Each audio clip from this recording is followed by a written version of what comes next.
Desastres. Desastre na economia, mais de um ano de desastre administrativo no enfrentamento à pandemia, inclusive com a falta de oxigênio logo no coração do planeta. Afrouxamento nas políticas e direitos dos agricultores familiares e povos das florestas, desmatamento desenfreado, mineradoras querendo um lugar ao sol dos trópicos brasileiros, chuva de agrotóxicos no país, inferno no Pantanal e projetos ameaçadores ao planeta passando a boiada. Bom, mas em meio a tantos desastres, nós temos também algumas ações positivas acontecendo pertinho aqui de nós, que farão bem para a nossa conversa do Mídia Geral, que recebe o ecologista Moisés Matias e o presidente do Fórum Carajás, Myron Regis. Eu sou Marcos Belfort, acompanhado da Vicky Sakamoto. Estamos atravessando a pandemia e seguindo a série de entrevistas com pessoas interessantes que têm algo importante para nos dizer. Este é o Mídia Geral.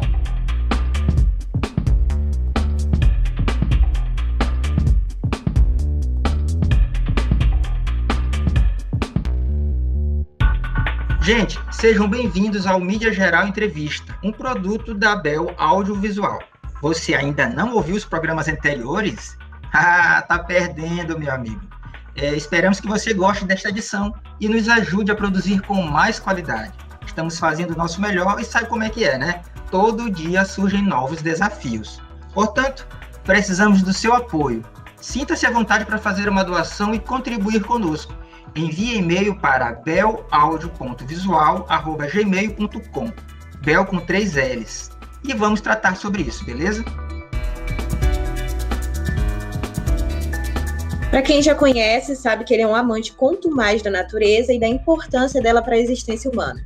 E para quem ainda não, a gente recebe aqui no Mídia Geral desta semana o brasileiro quase peruano, ou peruano quase brasileiro, Moisés Matias. Ele é jornalista, fotógrafo e escritor, e dentre tantas outras atividades realizadas por ele aqui na Pachamama, a que mais lhe agrada é a de guardião do sítio ecológico Panacuí, Santuário Verde, localizado a 22 quilômetros do centro de São Luís, a grande ilha do Maranhão. Moisés Matias, sinta-se no coração do Mídia Geral. Vitória, que apresentação extraordinária. Fiquei muito feliz com tudo que você disse. É uma alegria muito boa estar aqui no Mídia Geral, dialogando com vocês e falando sobre esse momento delicado que nós estamos atravessando, que o país está atravessando, que o Maranhão está atravessando, que o planeta está atravessando uma situação muito grave. E é uma alegria compartilhar essa situação com vocês e espero contribuir da melhor forma possível. Conosco também um dos jornalistas mais pensantes das questões socioambientais que se tem notícia no Brasil, o Myron Regis, que desde a segunda metade dos anos 90 faz assessoria de imprensa para organizações ambientalistas. O maranhense Myron Regis tem passagens pela Associação Agroecológica Tijupá e de 2001 para cá trabalha no Fórum Carajás, cuja organização está presidente. Obrigado pela participação, Myron. Obrigado a vocês pelas palavras. Não sei se eu sou tudo isso que você acabou de declarar, mas obrigado pelo convite também. Obrigado por estar compartilhando esse momento com o Moisés Matias, que é uma pessoa que eu respeito muito. Estamos aqui para o que deve é. O que vocês quiserem perguntar, se eu souber, eu respondo. E para a gente começar esse nosso congresso, Moisés Matias e Myron Regis, como foi que houve esse despertar de vocês para cuidar da natureza, ser ecologista, comunicar sobre o meio ambiente, militar nesta causa? Contem para a gente em breves palavras. Moisés Matias, sinta-se à vontade. Meu amigo, Myron Regis, é um prazer estar aqui ao seu lado. Você é uma pessoa muito querida. Eu nasci no meio do mato, lá nas baixadas do rio Iaco, do Tarauacá. Então, a natureza faz parte da minha história desde a origem. Mas foi ao chegar no Maranhão, em 87, eu comecei a me envolver com o jornalismo, publicando aqui um jornal chamado Folha de Gaia, uma alternativa que colocava as questões ecológicas como pauta urgente. Daí, então, foi um passo para trabalhar as organizações, para visitar esse Maranhão lindo, para conhecer as belezas do Maranhão, para conhecer as temáticas, participar dos eventos ecológicos. E, então, há 20 anos atrás, nós começamos uma experiência de construção de um laboratório ecológico, onde pudéssemos botar em prática o que nós víamos acumulando e criamos assim o Sítio Panacuí, que é uma referência, um laboratório onde se pratica o bom ecológico, como preservar a natureza, como reflorestar, como cuidar da terra, como fazer com que a abundância da natureza venha a frutificar. E é essa contribuição que nós gostaríamos de destacar nesse debate. Bem, assim, eu não tenho tanta experiência quanto o Moisés Matias, mas a minha formação ambientalista ela está intimamente ligada à minha formação intelectual de esquerda. Eu vejo que o ambientalismo ele tem um papel na sociedade moderna de crítica social e crítica econômica, o que a esquerda fazia há muito tempo atrás e que não faz mais. O ambientalismo tem esse papel e isso me levou ao ambientalismo. O Fórum Carajás tem esse papel de fazer essa crítica social e econômica ao modelo que vigora nesse país e nesse planeta. Então, por isso, eu me desloquei de uma visão de esquerda para uma visão ambientalista. Myron, continuando contigo, a gente sabe que o Fórum Carajás tem acompanhado os impactos ambientais a partir da implantação de empresas e negócios ao longo da Estrada de Ferro Carajás. Mas eu queria que você explicasse para a gente o que é, na prática, o Fórum e como é que ele atua. Então, fazer uma retrospectiva do Fórum. O Fórum ele nasce em 93, a partir da discussão que houve na Eco 92, na Rio 92, que reuniu várias lideranças, vários presidentes no mundo, no Rio de Janeiro, para discutir questões ambientais. Então, lideranças da região do Pará e do Maranhão e Tocantins sentiram necessidade de criar um espaço para que também houvesse discussões de interesse dessas lideranças e das organizações que eles representavam. Então, o Fórum Carajás é um espaço de discussão, de produção de conhecimento e de discussão desse conhecimento. Só que só discutir, produzir conhecimento, discutir, ele acaba num beco sem saída. Viu-se também a necessidade de você estar intervindo diretamente na realidade dessas comunidades e do meio ambiente, impactado por esses grandes empreendimentos. Então, assim, atualmente nós estamos nos movendo mais na direção de intervenções, ainda continuamos produzindo muito conhecimento. Agora, Moisés, ali no finalzinho de 2009 para o começo de 2010, você ecoou muito com o lançamento do livro Sítio Ecológico, um guia para salvar a terra. Como essa publicação se comporta 12 anos depois, em plena pandemia, sem falar nos dramas que temos presenciado na Amazônia, Pantanal e afrouxamentos de fiscalização do atual governo nas questões ambientais? O livro Sítio Ecológico, um guia para salvar a terra, é um registro da experiência de construção do sítio Panacuí. E ele está sustentado naquela ideia de que é preciso pensar globalmente, mas agir no cotidiano, né? Então, nós fizemos uma reflexão de que o ecológico ele é muito importante, mas ele precisa ser vivido na prática. Nós devemos ter aquilo que nós defendemos, como já dizia Gandhi, né? Então, se nós defendemos um mundo ecológico, essa ecologia precisa começar dentro de nós devemos ser o exemplo, né? Quando das minhas pesquisas, publicações, como jornalista viajando do Maranhão, a gente descobriu e percebeu uma riqueza de um Maranhão muito rico, muito farto, com muita água, com muita diversidade, com muitos recursos naturais, e com uma população extremamente empobrecida, muito carente de recursos e tal. Aí veio a questão, se há tanta riqueza, por que tanta pobreza? Aí nós, a partir dos exemplos de boas experiências realizadas no Brasil, nós construímos uma síntese do que é possível fazer do melhor ecológico para que a prosperidade venha a fluir, né? E foi dessa ideia que nós construímos o sítio ecológico, uma área de 3 hectares, pegamos um terreno desmatado, terreno seco, com a terra bastante exaurida, e hoje é um terreno fértil, com floresta, com água, que, então, publicamos o livro, esse livro foi esgotado na primeira edição, fizemos a segunda edição, ele também foi esgotado. Ele é um método de como pode ser implantado esse modelo, que não se baseia na fórmula do PIB, do Produto Interno Bruto, desse que mede a riqueza do mundo, baseado na fórmula gerida pelo Fundo Monetário Internacional, onde quem é rico é aquele que tem ouro, aquele que tem moeda, aquele que tem dólar. E o sítio se baseia no modelo da felicidade interna bruta, não PIB, mas FIB. E o FIB, o FIB, ele valoriza outras dimensões de riqueza, como a felicidade, como a alegria, como a convivência, como a dimensão espiritual, os recursos naturais, a água, o ar puro, tudo isso é riqueza. Então, se você avaliar uma pessoa que vive com todos esses recursos naturais, que tem alimento, tem saúde, tem bem-estar, é uma pessoa com uma felicidade interna elevada, que pode ser elevada. Então, esse modelo, o Maranhão é extremamente rico, é riquíssimo na implantação desse modelo da riqueza potencial baseada no FIB. E esse é o modelo que nós, então, desenvolvemos, aperfeiçoamos e pesquisamos por 20 anos, publicando mais 2 livros, estamos com o 3º livro pronto, e agora estamos convertendo em um modelo para apresentar brevemente ao país, como um modelo que ativa o FIB e mostra que é possível ativar uma coisa chamada sítio de inteligência alternativa.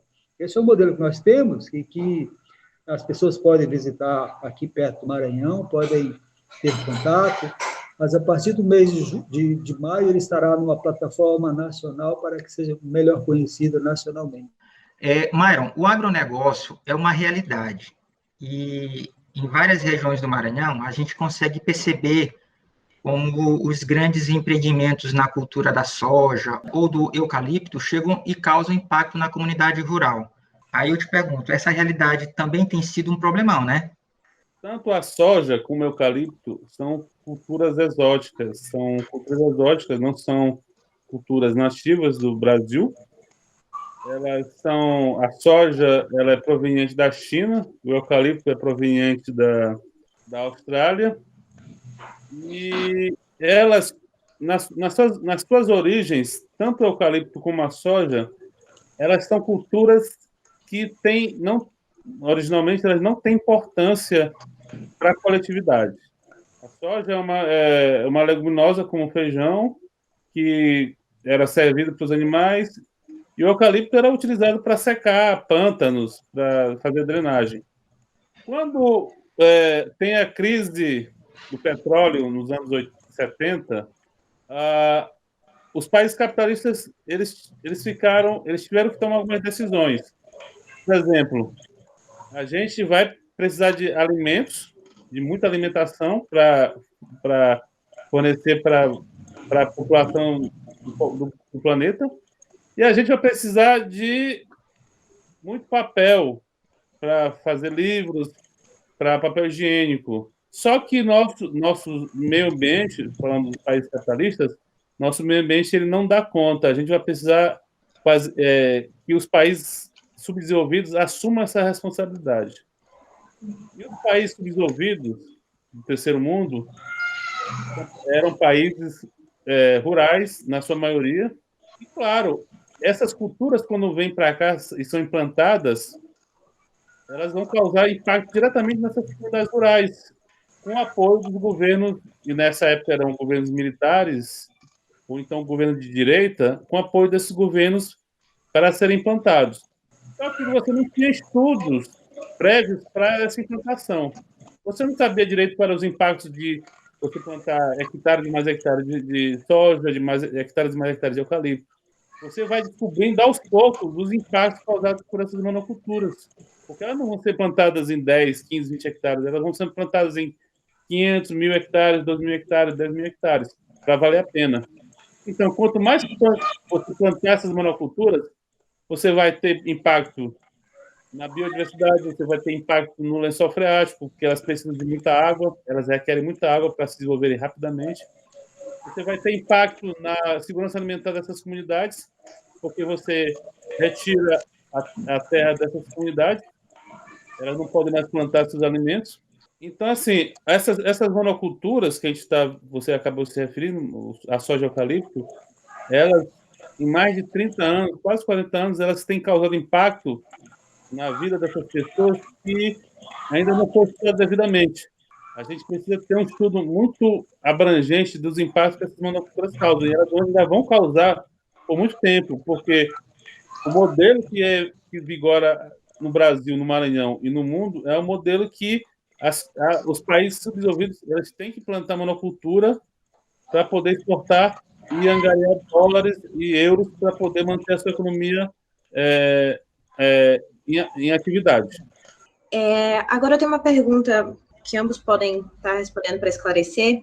Lendo um pouco assim noticiários e vendo algumas coisas, o Ministério do Meio Ambiente ele lançou aquele programa Adote um Parque, que a empresa ou a pessoa jurídica interessada pode adotar um parque, né, que é feito, acho que, como se fosse uma espécie de leilão, e aí ele paga R$50 ou 10 euros por hectare ao ano.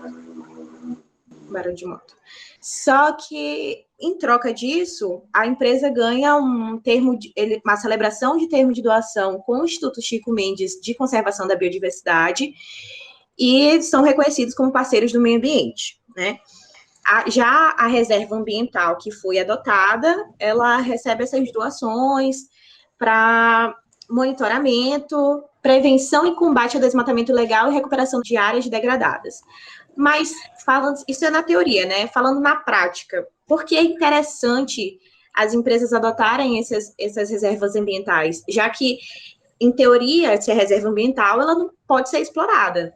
Então, qual o benefício que ela recebe além desse termo de doação, esse reconhecimento? Eu vejo o seguinte, o meio ambiente é visto pelo Estado brasileiro como um negócio. Então, assim, eles fizeram essa proposta para as empresas, e as empresas veem nisso uma oportunidade de limparem sua imagem, porque as empresas no Brasil elas têm uma imagem muito vinculada aos crimes ambientais. Então, é interessante para elas ganharem notoriedade, serem vistas como defensoras do meio ambiente. Só que esse projeto do governo federal, pensado pelo Ricardo Salles, ele não passou por nenhuma discussão prévia com a sociedade civil. Na verdade, o Ricardo Salles ele não gosta da sociedade civil, desde que ele foi secretário do Meio Ambiente lá em São Paulo.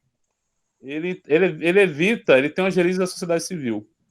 Mas, então, a sociedade civil poderia ter discutido com o Ministério do Ambiente, porque é necessário mesmo que haja esse acordo entre Estado e empresas privadas para poder preservar a unidade de conservação?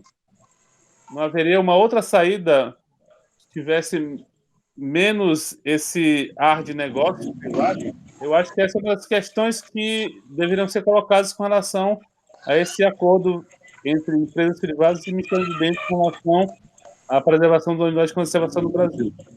Eu queria, Mário Regis, complementar, concordo com tudo que você disse, queria complementar dizendo que o problema é bem mais profundo, né?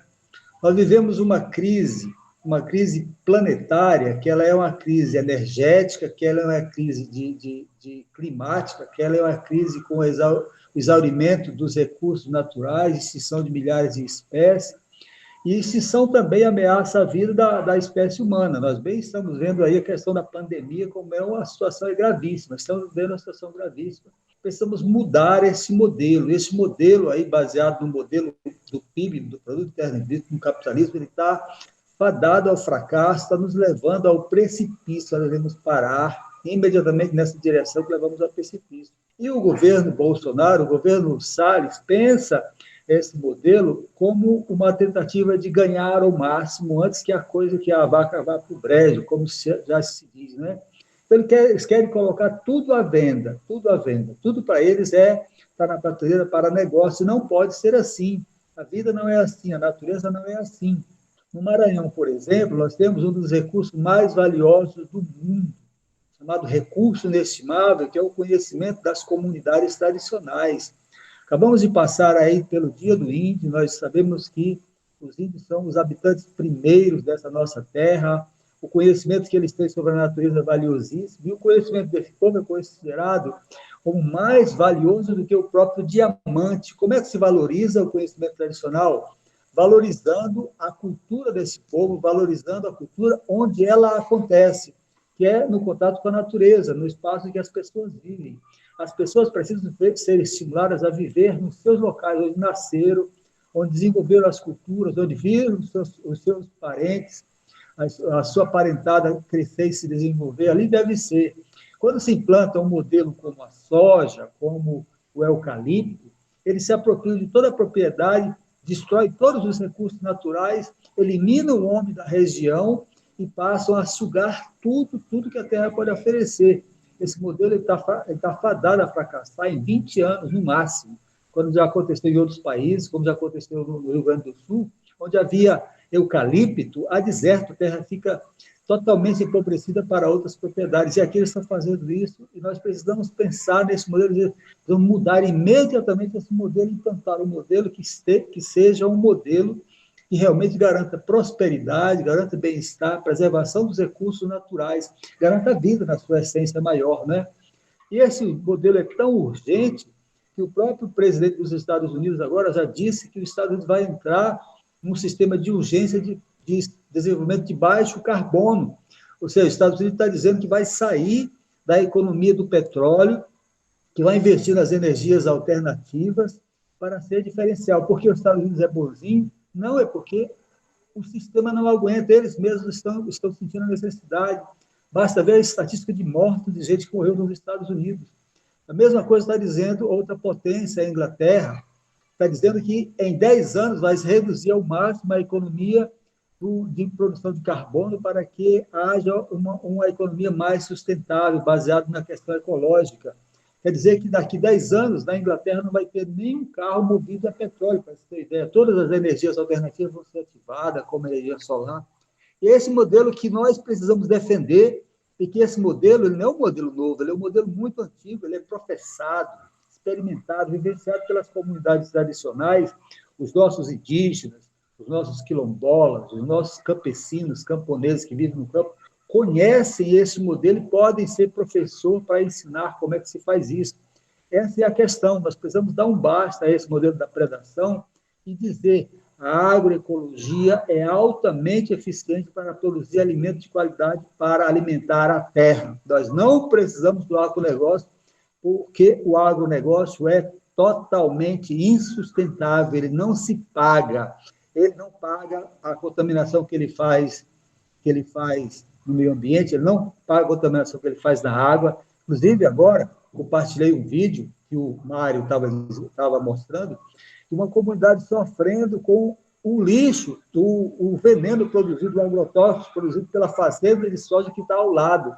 Então, a fazenda de soja dividida por uma rua, o cabra joga o avião contaminando toda a produção de soja, sem se preocupar com os vizinhos que estão perto. Ele não se preocupa nem com o vizinho que mora ao lado, a casa do vizinho se enchendo de veneno. Esse é o comportamento que o agrotóxico, que o agronegócio tem para a população, e nós devemos dizer com toda a nossa força, chega, basta, nós precisamos de um modelo alternativo.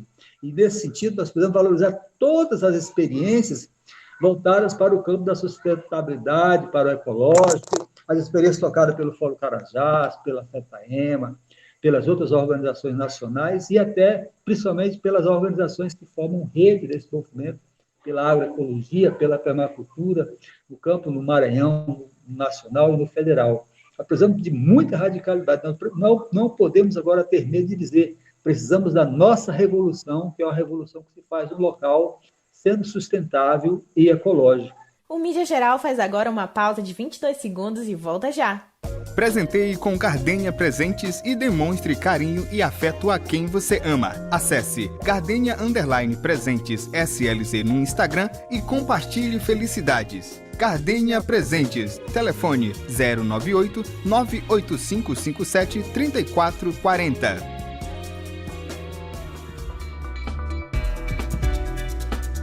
Mídia Geral Entrevista, nesta edição com o ecologista Moisés Matias e com o presidente do Fórum Carajás, Myron Regis. Só tirar o Ricardo Salles do Ministério do Meio Ambiente funciona? Não. O problema é muito mais embaixo. E o problema também não é só Bolsonaro, não. A questão é a seguinte, a nossa economia ela se tornou cada vez mais dependente do agronegócio. E boa parte do agronegócio no Brasil, ele é um agronegócio voraz, depredador, violento. Então, para você mudar, para que a questão não é só você trocar o ministro do Meio Ambiente, não é só você também trocar o presidente da República. Na verdade, você vai, como falou bem o Moisés, você vai ter que rever a nossa estrutura social e econômica, porque ela continuando do mesmo jeito que está, vão continuar os mesmos problemas. A gente tem que mudar a nossa estrutura social e econômica e também a gente tem que mudar o nosso pensamento social e econômico, porque o nosso pensamento social e econômico ele continua atrelado a essa estrutura arcaica que manda nesse país. Se você perceber, a mudança precisa ser muito profunda, ela precisa ser uma mudança de mentalidade, nós precisamos mudar as nossas escolas, nós precisamos mudar as nossas universidades, porque, por exemplo, tem muita escola de agronomia que está sendo voltada quase que exclusivamente para fornecer profissionais para o mercado do agronegócio. Com todo respeito pelas escolas de agronomia, mas a verdade é essa. Mas não é só a escola de agronomia.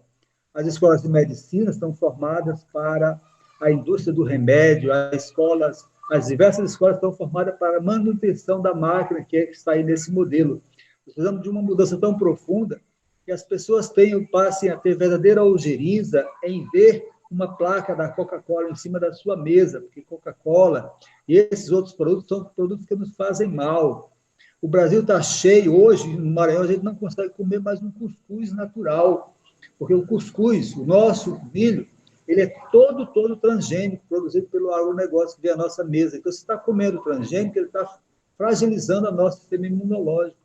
E o transgênico está só no milho? Não, está na galinha, está no arroz, está no feijão, está em uma infinidade de produtos, né?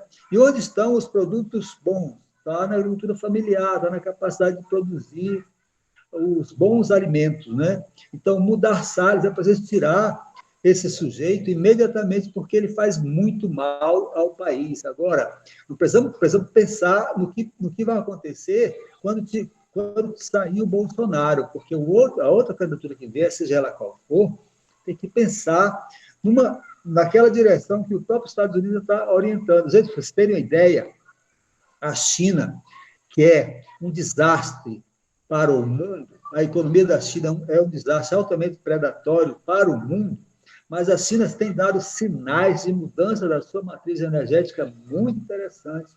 A energia eólica na China se desenvolve muito velozmente, como também no Japão e em outras potências, mas as mudanças para, por exemplo, produzir alimento saudável, produzir alimento orgânico, isso está acontecendo não só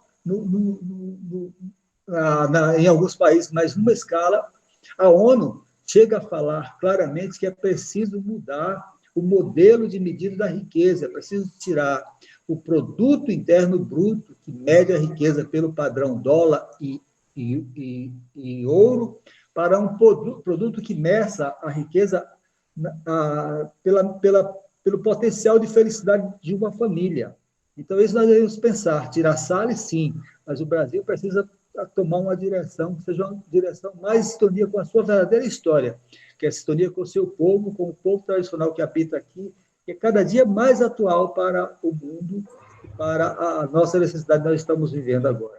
Lá no comecinho da nossa conversa foi citada uma listinha de grandes desastres que o Brasil tem deixado acontecer. Que tipo de treta no meio ambiente aqui no Maranhão que mais assusta a vocês dois atualmente e que mais pode trazer prejuízo curto e médio prazo no geral? Olha, eu acho que tem várias tretas, mas uma delas mais recente é a reforma do Código Ambiental aqui no Maranhão, que está sendo proposto pelo governo do Estado, que é para justamente atrair investidores tanto aqui do Brasil como de outros países. O governo do Estado do Maranhão ele está se colocando como atrativo para esses interesses. O governo do Estado quer atrair esses interesses para investir aqui no Maranhão, e para isso ele precisa flexibilizar algumas restrições que existem no Código Ambiental aqui no Maranhão. Eu acho que esse é um ponto que a sociedade civil tem que prestar atenção para que o que vem aí na reforma do Código Ambiental não seja danoso para o meio ambiente. Eu vi hoje uma notícia de que a Inglaterra estaria pagando as pessoas que se dispusesse a deixar o carro em casa e passasse a usar a bicicleta elétrica. Parece que está fora de contexto, mas isto tem tudo a ver com o que nós estamos falando. Nós precisamos mudar o nosso conceito de como queremos viver esta vida. Não vai dar para todo mundo ter um carro, minha gente. Não vai dar para todo mundo ter um carro. Não vai dar para todo mundo viver nesse consumo desenfreado. A indústria está produzindo uma tecnologia que em 5, 6 anos ela não presta mais. Você compra uma máquina de lavar caríssima, em 4, 5 anos é preciso jogar fora porque ela não presta. É um negócio sustentável, produz uma quantidade de lixo, um consumo muito exagerado. Então, a treta que existe mesmo é essa mística de querermos ser igual aos Estados Unidos. Os Estados Unidos é uma potência, mas ela é uma potência em flanco de declínio. Sabe-se hoje que a pior alimentação em termos de nação acontece nos Estados Unidos. Essa coisa de McDonald's, de cachorro-quente, tudo vem de lá. Um povo que não tem mais comida, ele é rico em quê? Então, é preciso percebermos que nós não podemos ser os Estados Unidos. O Maranhão, por exemplo, o Maranhão é um país potencialmente mais rico do que a Alemanha. É maior do que a Alemanha, mas é mais rico pelos recursos que nós temos, muito mar, rios, água, floresta. Um povo ordeiro e um povo que tem esse conhecimento que remete a milhares de anos. Isto é o que é valioso. Então, nós precisamos nos firmar nesse nosso modelo de qualidade de vida, e essa qualidade de vida que seja sustentado em cima do que nós realmente temos, do que nós realmente queremos. Nós queremos ser donos, cada um, de um carro, queremos andar de carro, se for esse, é o nosso desastre. Por isso que o governo não pode abrir mão da legislação, da orientação, das restrições, porque no Maranhão hoje nós temos as grandes reservas ambientais hoje na mão de quem? Dos nossos indígenas, que estão sofrendo, sendo perseguidos, sendo assassinados pela pressão sofrida de madeireiros, de produtor de soja, de produtor de todo mundo. E se acabar as nossas reservas, nós vamos ter como? O alimento vem de onde? Vamos depender do alimento que vem da China, porque a terra agricultável está sendo toda vendida. As fazendas estão sendo compradas aí de 5 mil, de 10 mil hectares, desalojando povoados, famílias inteiras que poderiam trabalhar ali. É preciso mudar esse modelo, e essa é uma urgência muito grande. Então, a grande treta que nós temos é deixar de valorizar um modelo que não se sustenta, que é o modelo capitalista que aí está, e começar a valorizar aquilo que realmente tem importância, que é o nosso modelo sustentável, ecológico, que produz alimento saudável, que produz o milho de qualidade para a gente comer o nosso cuscuz e os outros produtos. Diferente do agronegócio, a agroecologia tem dado cara de que é uma solução. É mesmo ou só o agro que é pop, Moisés? A agroecologia, ela vem sendo experimentada em países. Tem países que já não estão usando agrotóxicos, para vocês terem uma ideia. A Tchecoslováquia, por exemplo, diz que não usa mais veneno, só produtos orgânicos. Existem todas as restrições ao Brasil, porque está produzindo alimento com base em transgênico. A Europa chegou a colocar restrições, outros países colocam restrições. Então, esse modelo do agronegócio está fadado ao fracasso. Ele não se sustenta, ele é insustentável. Daqui um dia, eles não vão nem conseguir pagar as suas contas, porque cada ano, de anos em anos, aparece perdão de dívidas para esses produtores. E a agroecologia? A agroecologia é eficiente, sim. Tem um estudo que mostra, minha gente, que o Brasil, em algumas regiões do Acre, do Brasil, tinha populações vivendo aqui há 10 mil anos. Há 10 mil anos. Quando os portugueses chegaram na Ilha de São Luís, eles encontraram uma população enorme de indígenas que já viviam aqui, inúmeras aldeias, e as pessoas produziam aqui, viviam aqui de forma ecológica, produzindo de forma sustentável, extraindo a riqueza dos seus alimentos. Isso é possível. A ecologia produz numa escala sustentável, que é uma forma extraordinária. Ela é provada cientificamente que ela produz melhor e de forma economicamente mais eficiente do que o agronegócio. Marlon, recentemente, alguns representantes da sociedade civil e políticos brasileiros pediram ajuda à mão dos Estados Unidos das Américas, né, no combate ao desmatamento no Brasil, que inclusive o Moisés se referiu ainda há pouco. Como é que vocês observam isso? Será que tem caroço nesse angu? Não, assim, infelizmente, nesse momento que a gente está passando, é inevitável que a gente peça ajuda ao governo Biden. Mas a gente tem que começar a ver por nós, começar a agir por nós mesmos. Parte da crise que a gente vive hoje, a crise social, crise ambiental, crise econômica, ela tem suas origens em vários fatores. Um deles é que nós, sociedade, somos ainda muito dependentes do Estado. Nós somos ainda muito vinculados ao Estado. E nós temos pouca iniciativa particular, pouca iniciativa própria. A sociedade civil, ela tem que se desvincular do Estado, mas também ela não deve se vincular a nenhum outro tipo de apoio. Por quê? Porque, por mais que Biden tenha boas intenções, Biden vai defender os interesses do capitalismo americano. Isso é óbvio, é claro. Nós temos que criar nosso próprio modelo de desenvolvimento, nós temos que criar nossa própria maneira de ver o nosso meio ambiente. Então, assim, é salutar que a gente peça ajuda ao Biden, até porque ele é presidente da maior potência econômica do mundo, mas é também importante que a sociedade civil, os setores que representam a sociedade civil, comecem a fazer a sua própria pauta com relação não só ao governo federal, ao governo Bolsonaro, mas também aos governos estaduais, que também são responsáveis pelo desmatamento em cada estado. Milhões de árvores são derrubadas ano a ano no Brasil. Em algumas situações existe o replantio, ok. Mas aqui no Maranhão, na região conhecida como Baixo Parnaíba, temos casos críticos de rios dando adeus e de áreas verdes que agora são praticamente só areia e de muito calor. O que será que tem acontecido conosco, hein? Perdemos a capacidade de preservar? E o que as nossas autoridades precisam fazer quanto a isso? Tu tá falando de uma região onde eu atuo muito, Baixo Parnaíba. O Baixo Parnaíba, ele é uma região de transição do Cerrado para a Amazônia. E tem conexões com o litoral, com Floresta de Babaçu, com a Caatinga. O Baixo Parnaíba, ele é um pouco o que é o Maranhão. Ele é uma região de transição, que na verdade o Maranhão é uma grande região de transição.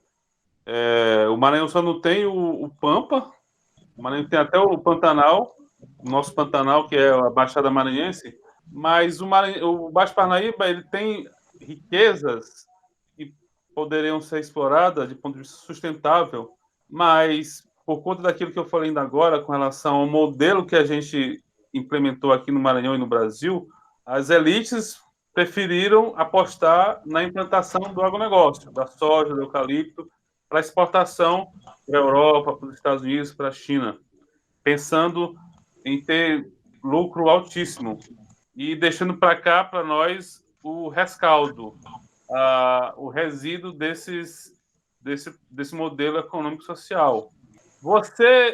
É interessante a gente pensar o seguinte, as nossas elites, é claro que acho que de maneira geral todo mundo é culpado, mas as nossas elites, elas têm vergonha de se assumirem enquanto maranhenses, enquanto filhos do interior do Maranhão. As nossas elites não querem ser lembradas como maranhenses, elas preferem apostar que elas são cosmopolitas, que elas viajam para a Europa, para os Estados Unidos, para o Japão e para outros países.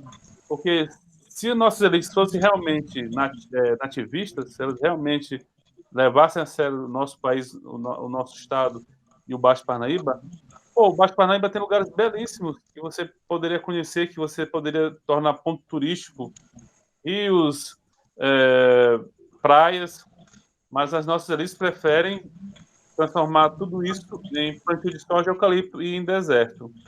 Se perguntar o que foi que deu errado, o que deu errado foram nossas escolhas, foram nossos representantes que não souberam, não têm coragem de apostar num projeto com a cara do Brasil, com a cara do Maranhão, com a cara do Baixo Parnaíba, com a cara das comunidades quilombolas. Isso que deu errado. A gente ter votado em políticos que não querem nos representar, querem representar uma outra coisa, que eu não sei o que é. A situação é realmente muito grave, gravíssima. Se você observar aqui onde nós estamos, na Ilha de São Luís, em 60 anos nós conseguimos destruir todos os rios da Ilha de São Luís. Você não tem, hoje, um rio que possa dizer assim, esse riozinho aqui é um rio que eu posso usar, a água está limpa. Todos os rios contaminados, todos os rios destruídos. Nós conseguimos destruir rios, uma infinidade de rios em 60 anos, em menos de um século, todos os rios de um local onde nós vivemos. As nossas praias são todas com placas impróprias para banho, parece uma loucura. Nós temos uma realidade na cidade que a coleta de lixo ela é feita regularmente. Aquela coleta só de vir buscar aqui para enfiar, para jogar lá fora, jogando ali em Rosário, mas, na verdade, essa coleta ela é feita, o carro passa recolhendo, mas as pessoas não colocam lixo nas ruas e a cidade fica cheia de lixo. Você vê gente aí, até com alguma informação, gente de classe média, que não pega seu lixo e joga lá de fora, ou até, às vezes, bota no ombro, atravessa a rua para jogar lá no muro do quintal. Nós precisamos de uma outra educação para que mude essa história toda. E, se não tem essa educação da população, na classe dominante, então a situação é gravíssima, mas o problema é profundo, nós devemos ter uma consciência de que o problema é geral. Se ter uma ideia, nós não valorizamos aquilo que nós verdadeiramente temos. No Maranhão tem alimento orgânico que fortalece o sistema imunológico, que pode ser potencializado e produzido em grande facilidade para o nosso consumo. Mas nós hoje estamos importando arroz. O Maranhão foi o grande produtor de arroz, hoje está importando arroz. E, com certeza, arroz transgênico, porque nós não estamos mais produzindo o nosso arroz. E como não produzimos arroz, nós produzimos os outros produtos.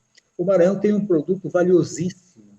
O babaçu, um pesquisador que criou o Proálcool, disse que o babaçu vale sozinho uma Arábia Saudita. Só que nós deixamos de investir no babaçu, o babaçu está sendo destruído para criar gado, para criar soja, para essa história toda, e nós ficamos perdendo até o pouco babaçu que temos. Não tendo babaçu, não tendo indústria de babaçu, não temos nada. Toda a produção que é feita aqui, ela é botada no navio e levada lá para o outro lado do país, do mundo, para alimentar os animais, principalmente lá da China e de outros países. E nós ficamos com o quê? Nós ficamos agora dependendo do que vai chegar. A gente vai ficar sem o mel e sem a cabaça. Gravíssimo, sem o mel e sem a cabaça. Então, precisamos correr para produzir mel e plantar cabaça.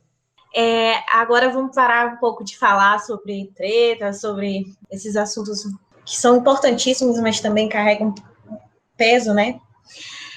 Vamos falar de iniciativas interessantes, então. Myron, ao longo dos anos, o Fórum Carajás e demais frentes não tem medido esforços para enfrentar essas batalhas que a gente tanto falou aqui. Existe algum programa, atividade em curso, novidade surgindo e trazendo novos ares para a gente, seja um projeto educativo ou ação? Então, a nossa prática sempre foi a prática de procurar o conflito com essas grandes empresas, de denúncia, principalmente. Só que você acaba vendo que só isso não basta, porque as empresas têm muito dinheiro, elas têm muitos aliados, e as comunidades elas estão desassistidas, e elas podem aceitar a proposta da empresa. Então, a gente resolveu apostar também no desenvolvimento de pequenos projetos para apoiar essas comunidades. O que são esses pequenos projetos? São projetos de apoio à criação de pequenos animais, principalmente. Criação de frango caipira, criação de bode, de porco. Por quê? Porque a gente sabe que uma pessoa, quando ela está com fome, ela aceita qualquer coisa. Então, a gente está incentivando essas comunidades a desenvolver seus pequenos projetos. Eu não tenho ideia, mas eu acho que o Fórum Carajás já apoiou, desde 2010, mais de 100 comunidades em quase todo o Maranhão.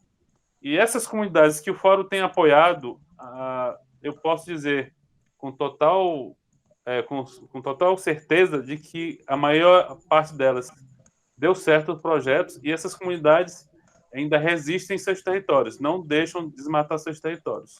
Essa é uma pequena iniciativa que a gente tem levado adiante e que eu espero que ela continue por muito, muito tempo, desde que a gente tenha recursos, claro, né? Eu queria me remeter a uma novidade que está acontecendo no Maranhão, que eu acho muito importante. Foi criado recentemente, o ano passado, o Fórum de Educação Ambiental, reunindo educadores, que criou as diretrizes da educação ambiental e o governo regulamentou essas diretrizes para funcionar. Recentemente, agora, o governo criou a Escola de Educação Ambiental para propagar as diretrizes da educação ambiental em todo o Maranhão. Eu acho essa novidade extraordinária, talvez as melhores novidades que aconteceram no Maranhão nos últimos tempos, porque se transformada em lei, isso vai para a escola, isso vai influenciar.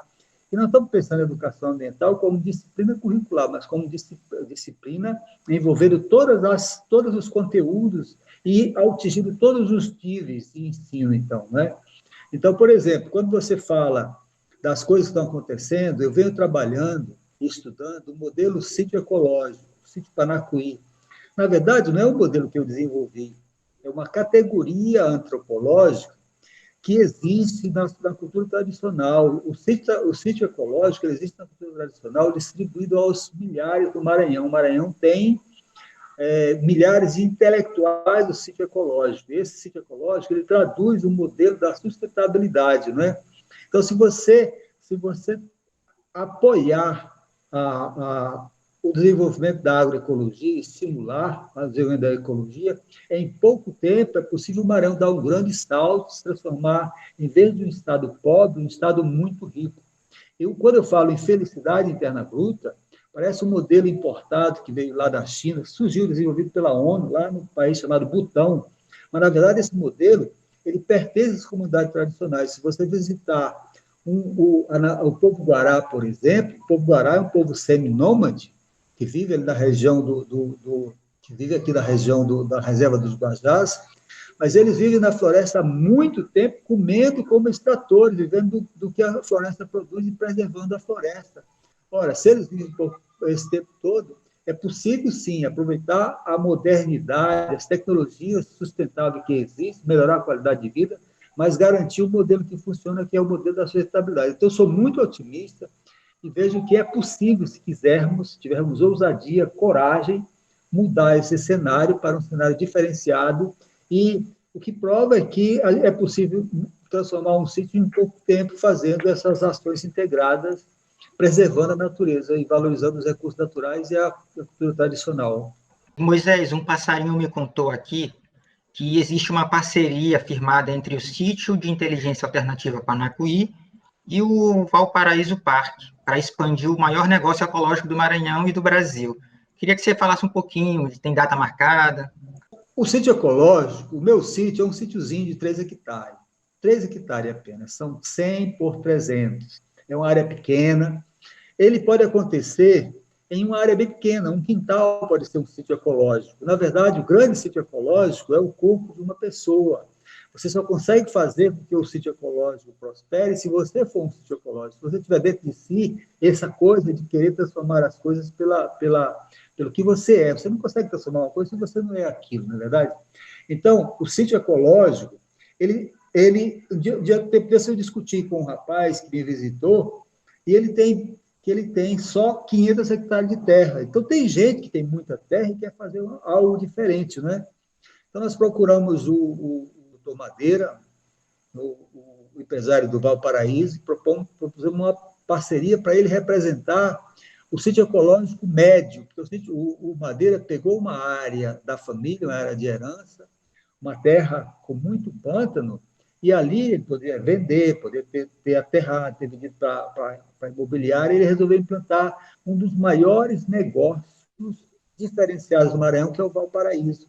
Ele aproveita o lazer, aproveita a visitação, vende a comida e tem como produto principal de exploração a água. Então, é uma parceria que nós firmamos e nós vamos apresentar, ele está sendo apresentado ao Brasil como exemplo de sítio ecológico de porte médio. Esse é o objetivo, para dizer que você não precisa ser um sítio pequenininho para fazer o ecológico, pode ser um sítio muito grande, 500 hectares, 1.000 hectares, sim, você pode fazer. Se a gente consegue fazer com 3 hectares, o que dá para fazer com a área maior? Na verdade, então a parceria está firmada e estamos andando. Gente, não é querendo ser chata, não. Nosso papo está chegando ao fim, mas antes eu quero ouvir do Moisés e do Myron o que a gente precisa levar de lição dessa nossa conversa aqui. Eu acho que eu não sou muito bom de dar lições. Eu acho que... Mas esse espaço que a gente está aqui conversando é um espaço fundamental. Se houvesse mais espaços como esse, de debate, de diálogo, eu acho que a realidade seria um pouquinho diferente. Então, o meu recado é esse, que haja mais espaços, e vocês também nos provoquem mais vezes, quando vocês quiserem. Eu acho que também respondo por Moisés, eu acho que a gente está aqui à disposição. É só vocês mandarem uma mensagem que a gente responde. Eu quero dizer que nós vivemos esse momento muito difícil, um momento de pandemia, mas a pandemia é um outro nome da crise ecológica. É preciso que nós pensemos na saída dessa pandemia como a saída do problema ecológico, né? Precisamos preservar as florestas, produzir alimentos orgânicos, consumir produtos, fortalecer o sistema imunológico, para que a natureza venha nos cuidar também como parte da natureza, e não como elementos estranhos. Acontece que nós estamos tratando tão mal a natureza que, às vezes, dá respostas assim, olha, esse aí está atrapalhando, vamos eliminá-lo. E se a situação se agrava, é o humano que desaparece da face da Terra, porque a Terra vai continuar a sua história pelo universo, né? Então, o objetivo é mudarmos, mas a mudança tem que ser agora, no prazo mais curto possível, porque nós precisamos sobreviver, e só sobrevive o mais forte, o mais capacitado, e aquele que sabe compartilhar e se solidarizar mais com os outros, como a natureza sempre ensinou, né? E nós estamos à disposição para colocar esse exemplo, para fazer oficina, para comentar, o que for possível, se ao nosso alcance, estaremos à disposição. Bom, gente, o Mídia Geral Entrevista agradece ao jornalista e presidente do Fórum Carajás, Myron Regis, pela participação. Myron, brigadão. E se você quiser deixar seu contato, como é que a gente faz para encontrar o Fórum Carajás, fique à vontade.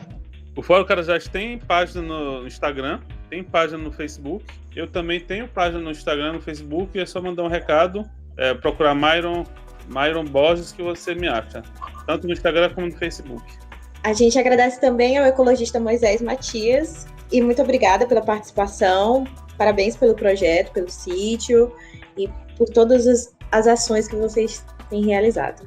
Queria dizer que as pessoas que estão ouvindo o programa, que é possível ativar o sítio de inteligência alternativa e assim melhorar a sua felicidade interna bruta. Basta que ele tenha disposição e vontade. Você que tem um pedaço de terra, você que tem um amigo que tem um pedaço de terra, você que tem uma família que tem um pedaço de terra, você pode pegar essa tecnologia no nosso site, www.panacuí, você pode também nos fazer uma visita, participar de uma oficina lá no Panacuí, e quero anunciar que nos próximos dias nós estaremos fazendo um grande lançamento nacional, lançando o projeto Sítio de Inteligência Alternativa, o negócio ecológico do Brasil, para que as pessoas venham conhecer e aproveitar esse projeto que nós estamos estudando há 20 anos. Estamos completando 20 anos de estudo desse modelo. Muito obrigado, estamos à disposição. Ok, nós também agradecemos a você que nos ouviu até o final desta edição do Mídia Geral Entrevista, falando sobre desastres ambientais no Brasil e também de ações positivas que acontecem aqui na terra do Maranhão. Deixe um recado ou um comentário para nós usando o e-mail belaudio.visual@gmail.com, Bel com 3 L's. Queremos saber o que você achou do nosso papo aqui. Tchau, tchau.